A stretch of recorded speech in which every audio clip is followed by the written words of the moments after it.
When you think of the number 8,372, what comes to your mind? It is probably just an ordinary number to many people, but when I and my fellow Bosnians hear it, it requires a moment of silence. Each year, there are body parts that are found buried and scattered all throughout my country, and each year those body parts await their funeral on July 11th. Personally, I do not have any experience in the genocide. I was born a year after the war in 96. My family is also not from Srebrenica. They're from a place in northwestern Bosnia called Krajina. But I have heard many personal stories and watched many documentaries, and all the facts are forever imprinted in my brain.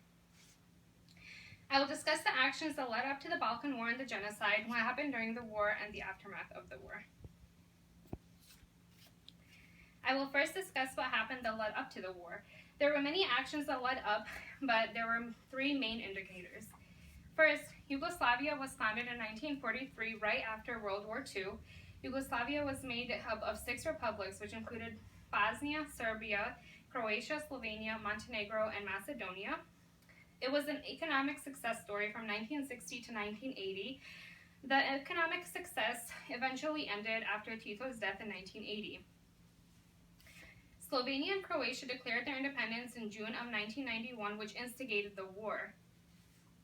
Bosnia was declared an independent country in March of 1992. 4 years of brutal war eventually sparked after the independence of Republic of Serbia. I will now discuss what happened during the war.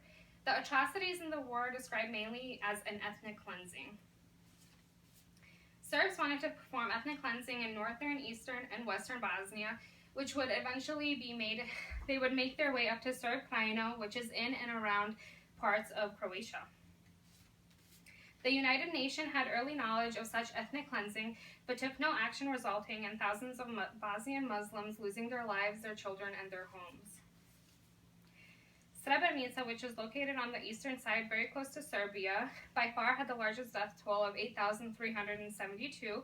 Other cities include Prijedor, which had 5,200 victims, Zvornik, 2,000 victims, Visegrad, 3,000, and Foča, 2,704.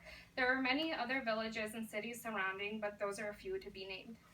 I will now show you my visual aid. It's a little longer than 30 seconds, but 30 seconds wouldn't cover all the information. It's now 20 years since the Srebrenica massacre, an act of genocide during the Bosnian War in which 8,000 Muslim men and boys lost their lives. But how and why did Europe's worst atrocity since the Second World War take place? The former Republic of Yugoslavia underwent a bloody breakup in the early 90s.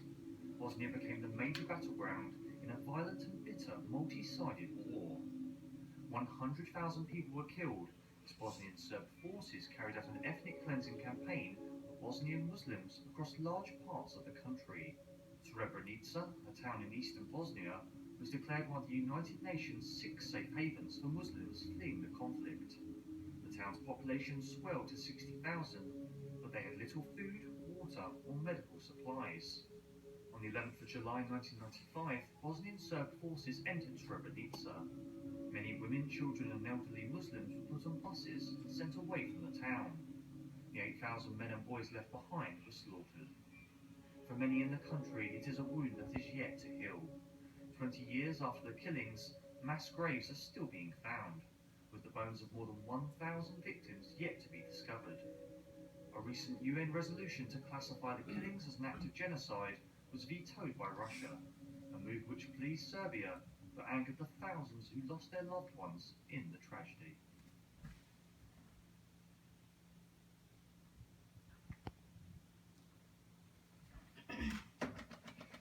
Lastly, I will discuss the aftermath of the war. After the war, there was an uncovering of mass graves. Loved ones must give blood to match DNA to the bones. That was the only way to identify the bodies. 40,000 people were estimated missing at the end of the Balkan Wars. The remains of victims are found not only in grave sites, but in rivers, caves, ponds, lakes, anything you could possibly imagine. 520 victims were identified last year alone. Among the victims were 6 children and 4 women. Today, I have discussed the cause of war during the war and the aftermath that followed along. Each year, there are body parts that are found buried and scattered all throughout my country, and each year, those body parts await their mass funeral on July 11th. The small country of Bosnia is in extreme need, and every Bosnian Muslim carries the scar of war wherever they may be. The country and its people are still mourning, but have taken actions to cope. There are fundraisers all over the globe and silent marches for the victims throughout our nation.